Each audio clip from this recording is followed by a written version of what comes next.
Good evening guys, welcome back to the Small Town Cook channel. I'm your host Kevin Dobson and today we're doing Italian style chicken legs with a wet polenta and some garlic green beans.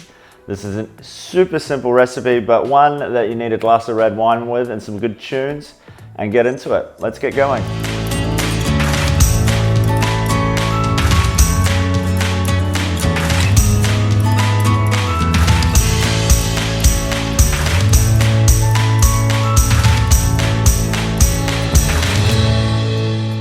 Okay, first things first guys, I want to teach you how to do some roasted garlic really simply. So we're just going to take a whole garlic, well I've got half a garlic here.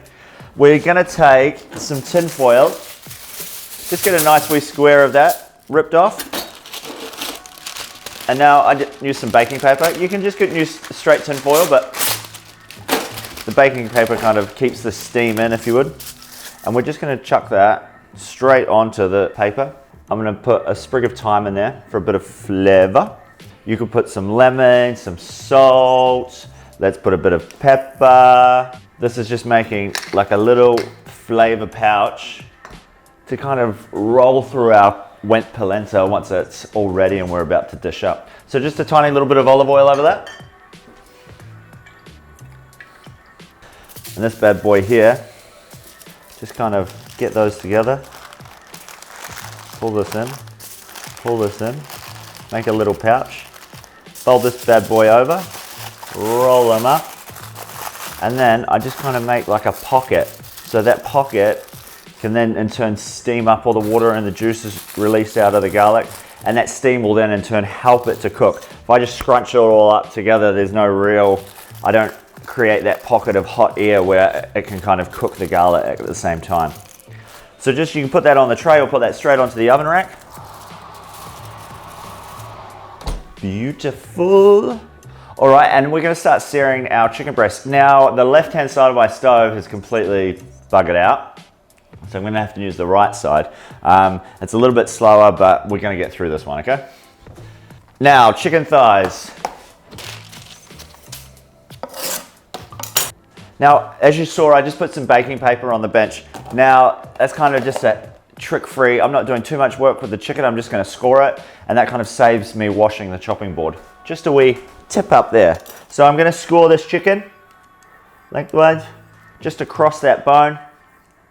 And this is just so this rich tomato sauce can get right into the chicken and all the flavors and everything. You're really just wanting to get that flavor in there. If I don't make these incisions, the flavor will still get there, but there'll be a lot just lost, and you want that sauce to kind of get into the chicken. So season up those birds, the nice thighs, legs, salt and pepper.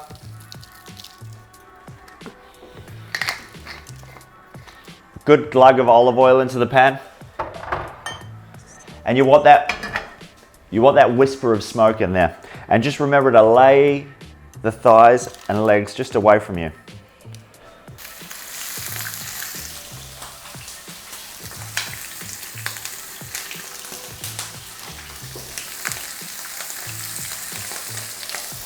If you can hear that and you hear the bubbles rushing like that, really going for it, just turn it down. All right, now while those are kind of sealing and I can kind of hear them and see them going, I'm gonna get the onion ready for the sauce. You can use red or white onion here. Just listening to that chicken again, I can kind of hear it slowing down. And just take a wee look, take a wee peek. It's getting there nice. You want a beautiful caramelization color on that chicken. All right guys, so we just want to dice that. We can do a big chunky dice if you want.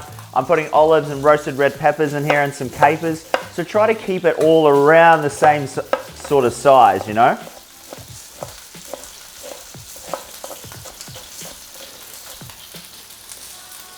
I'm going to show you that one again just quickly. So once we've got that half, we're keeping the core in. This is just a dice. I want to make incision here. I always start at the bottom and work my way up. So I've made that dice there, and then one more, and then one more. Just using the knife and sliding with the knife, and just try to force it in there. Now coming down, and about that much apart to make that dice. And then back across that onion.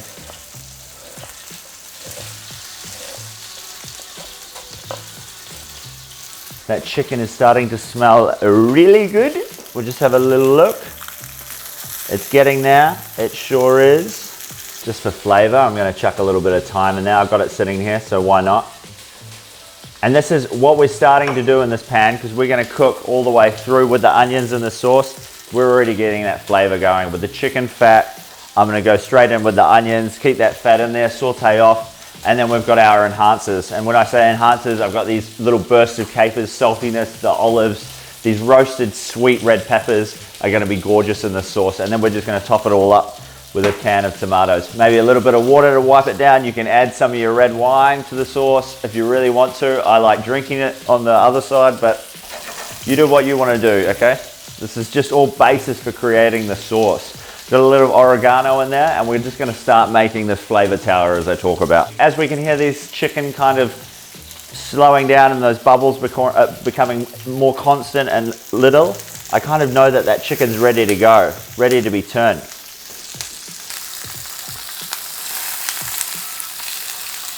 There we go. I'm just going to give it a wee seal on the other side, and then we'll take it off, and then we'll start going with the sauce. With these onions, we need some garlic, so I'm just going to take 2 cloves. Just take that skin off as quick as I can. Just taking the end off the garlic there, the bit that's attached to the root, and then just run your knife through that. Keeping this separate to the onion. We kind of want to add this halfway through. That's why when people specify that in a recipe, is because the garlic, all the sugars and everything tend to burn and become bitter. So I'm going to take this chicken out now. Also taking those thyme leaves that we've fried off in that oil. We've got all this flavor down the bottom of the pan. All these remnants of the chicken, a little bit of chicken fat in there, and just keep it in there. Unless you don't want it, take it out. It's your choice. I like it in there. Now I'm going to put these onions straight in here. Now guys, for the first part of the sauce, this is the king. This is where we start off. This is the base of our sauce, our oil and our onions. So make sure you're not kind of letting this one fry away really quickly and you're getting black onions, you know. Let them go slow and low, you know. Let them get to know each other with the oil and everything, kind of mix in and have a good vibe.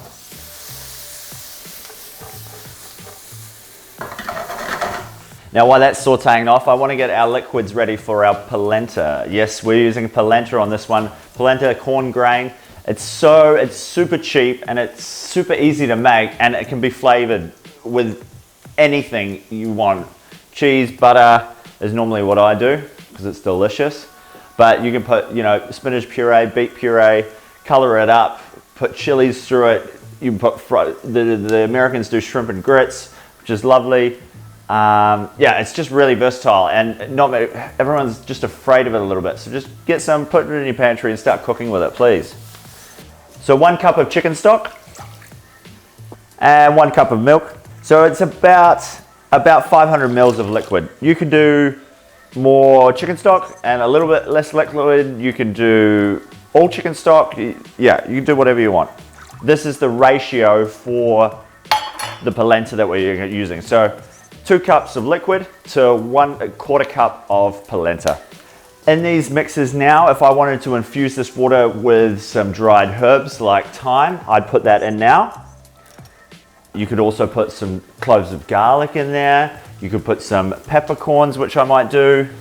A little bit of chili, just to kind of scent the milk and the stock with a little bit more depth. This is like, you could chuck anything you want in here, guys.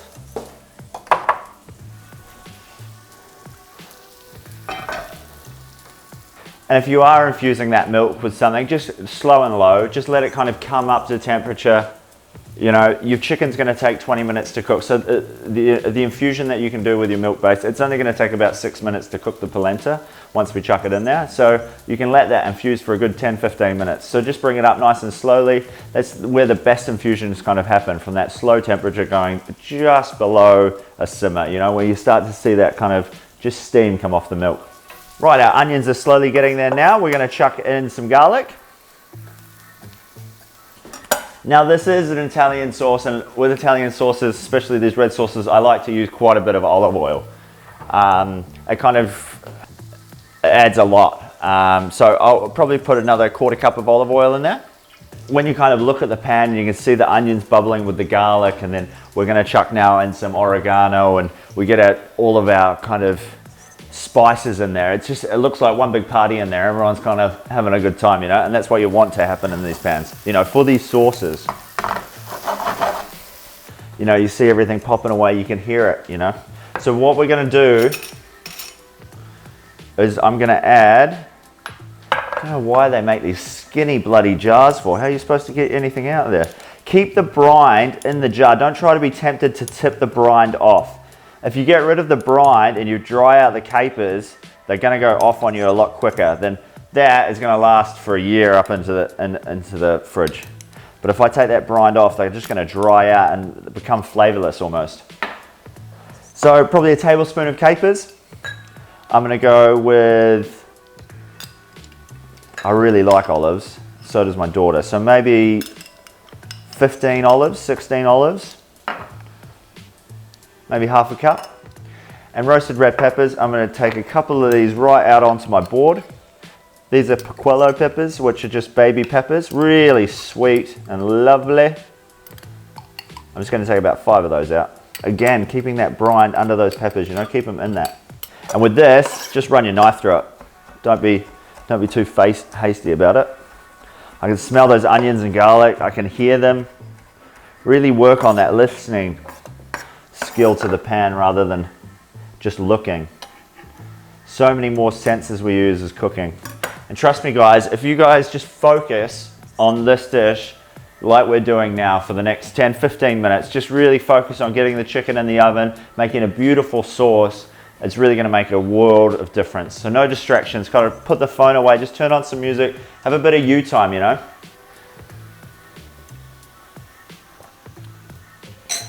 All right, these onions are coming up nice and golden. I haven't rushed the cooking process here. All right guys, so I've got a bit of dried oregano here. These are amazing, just like a little teaspoon of that just into your any kind of tomato sauce. Oh, it just brings it up. It really does. Classic smoked paprika. I know you've all got it in your cupboards. It's been a riff for the last 5 years with everyone, but it really works well in this sauce as well with the chicken. So a little half teaspoon of that.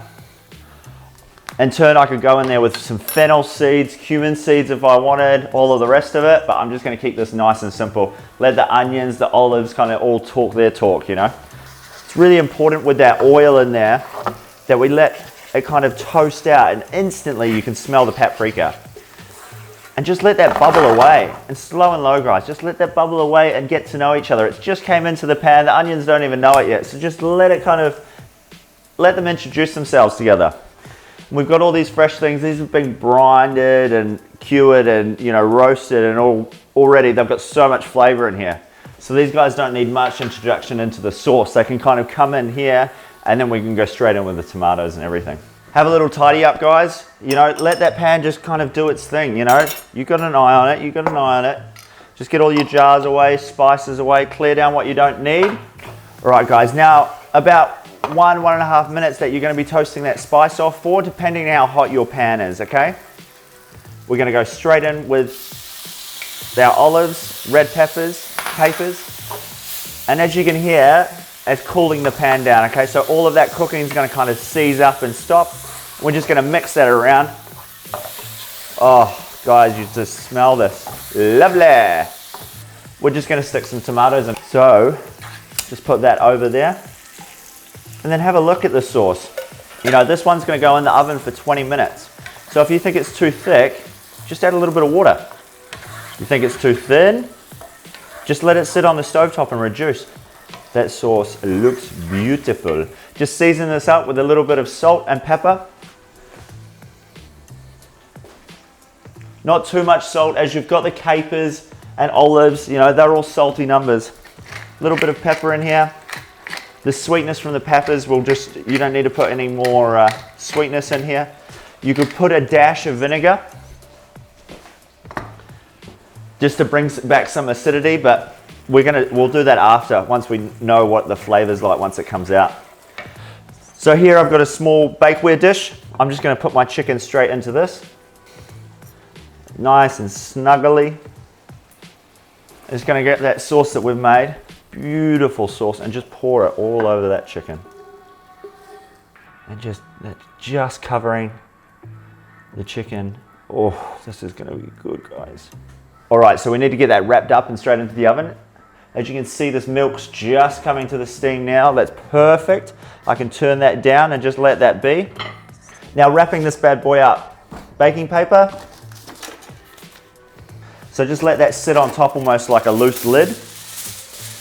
And then I'm gonna go all the way around with this tin foil. Do this nice and quickly before the dish heats up. If you put the sauce in, the dish is gonna be super hot after a couple of minutes, but it's still cold now, so I can wrap my hand around it and grab it and do all the rest.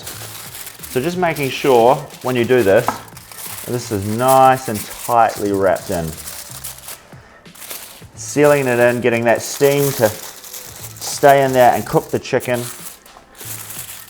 Now this should be ready in about 15 minutes with that hot sauce over the chicken into a 180-degree oven, 15 minutes, but I like to give it about 20-25 minutes just to get that real juice and flavor flowing throughout the chicken. But if you're in a rush, more than 15, no problem. Make sure you set a timer, guys. Like always, this is the only time you're allowed to use your phone.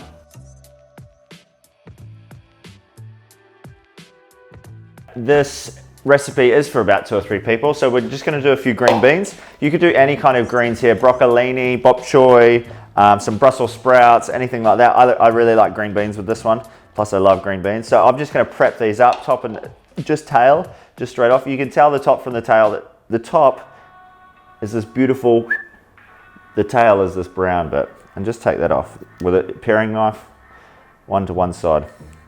Now with your water, can we always start to season our water? Even if we're cooking frozen vegetables, just put a little table salt in there. Table salt's cheap as chips, okay? Just season the water with a bit of salt. It just makes a world of difference to season your water when cooking vegetables, okay? All right, if we've infused our milk, we want to get that strained off, so all those bits and pieces that have given us lovely flavor, we can get those out of there. All right, and that milk back on the heat. All right, guys, now for the polenta, just a 1/4 cup of this to 500 mils of your chicken stock milk mixture. You can kind of just pour that in. Make sure now we've only got about 5 minutes for the chicken left to cook in the oven.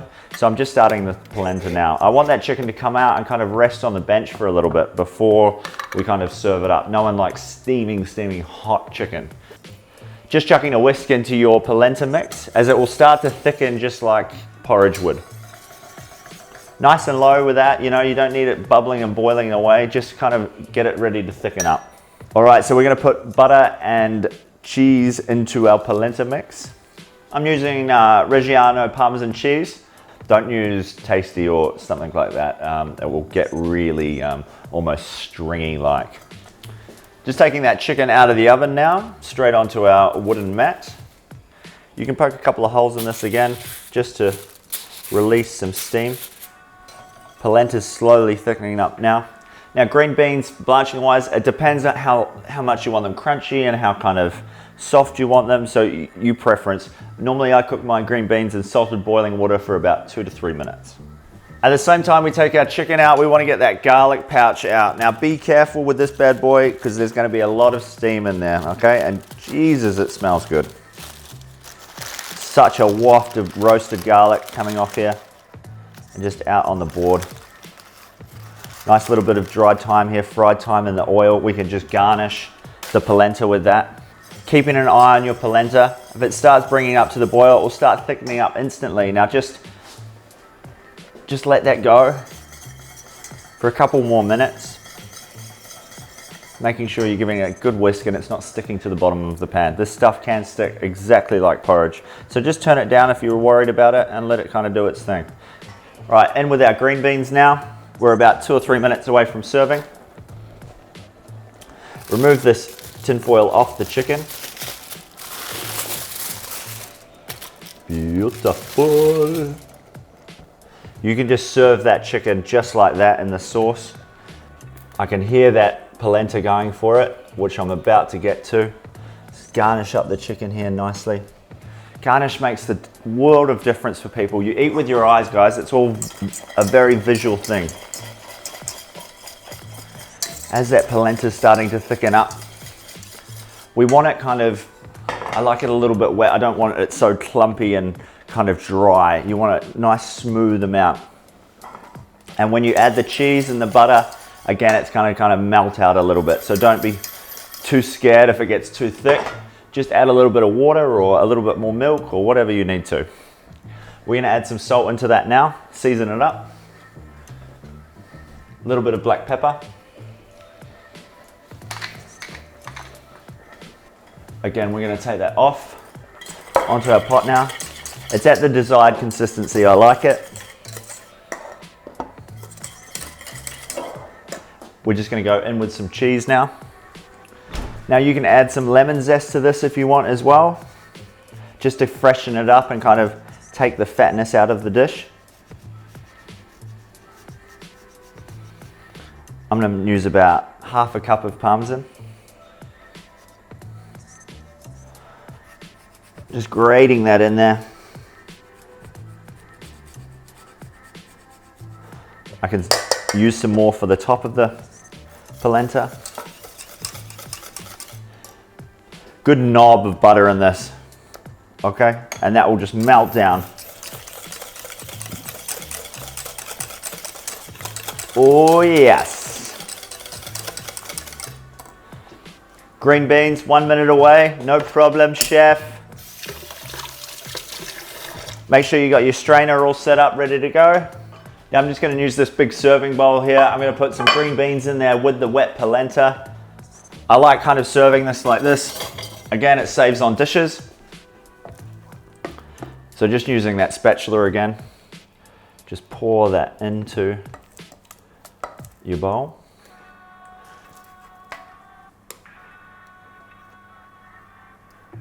And spread that around, kind of making a well in the center. With that roasted garlic, just taking the core end off that. Now you don't have to use all of this garlic, you can just use a little bit. Just give that a squeeze. And then our green beans coming out. Then I like to top this with a little bit of olive oil, just to finish. Leave the green beans nice and fresh as they are. When I say fresh, not kind of really dressed. And kind of just smooth that garlic round and through that polenta, making that well in the middle again, emphasizing that. A little bit of a season here. You can put some olive oil on here if you really want. I might, just a little bit. I love it, I love it. And just taking those straight out into your mix. And I'm just gonna kind of put some lemon juice just around the bowl.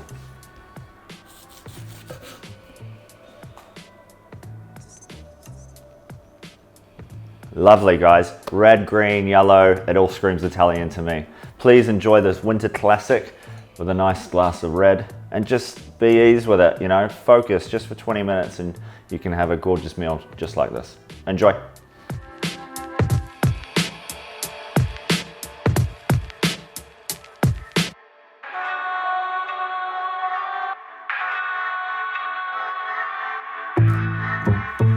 Alright guys, if you enjoyed this recipe and want to know more recipes, please follow me on Small Town Cook channel, hit the subscribe button and the notifications, and also follow me on Instagram for all my weekly tips and tricks. Thanks a lot guys, enjoy your cooking.